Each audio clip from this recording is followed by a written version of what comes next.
بسم اللہ الرحمن الرحیم۔ علامہ مجلسی علیہ الرحمہ اپنی کتاب بحار الانوار میں ایک روایت نقل کرتے ہیں کہ ایوب بن نوح نے عباس بن عامر سے، انہوں نے ربیع بن محمد سے، انہوں نے ابو ربیع شامی سے روایت کی ہے، اور ابو ربیع شامی کا بیان ہے کہ میں نے حضرت ابو عبداللہ یعنی امام جعفر صادق علیہ السلام کو فرماتے ہوئے سنا، جب ہمارے مہدی کا ظہور ہوگا تو اللہ تعالی ہمارے شیعوں کی قوت سماعت یعنی سننے کی قوت اور قوت بصارت یعنی دیکھنے کی قوت میں اتنا اضافہ کر دے گا کہ ان لوگوں اور امام مہدی علیہ السلام کے درمیان قاصد کی ضرورت نہیں رہے گی۔ امام اپنے مقام پر بیٹھے بیٹھے جو کچھ فرمائیں گے وہ یہ لوگ سنیں گے، اور جب نظر اٹھائیں گے تو اپنے امام کی زیارت کر لیں گے۔ اور دوسری روایت میں امام جعفر صادق علیہ السلام سے پوچھا گیا، حضرت مہدی علیہ السلام کتنے عرصے تک حکومت کریں گے؟ تو آپ علیہ السلام نے فرمایا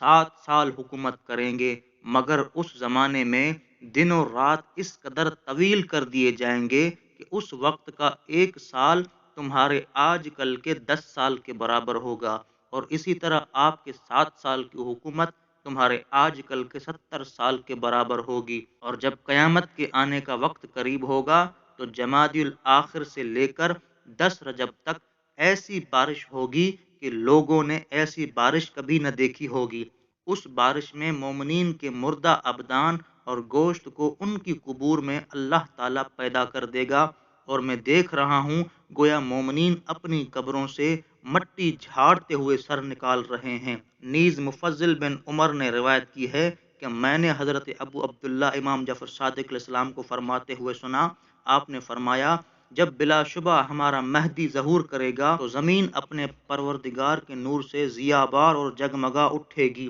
اور لوگوں کو آفتاب کی روشنی کی ضرورت نہ رہے گی، لوگ آفتاب سے یعنی سورج سے مستغنی ہو جائیں گے،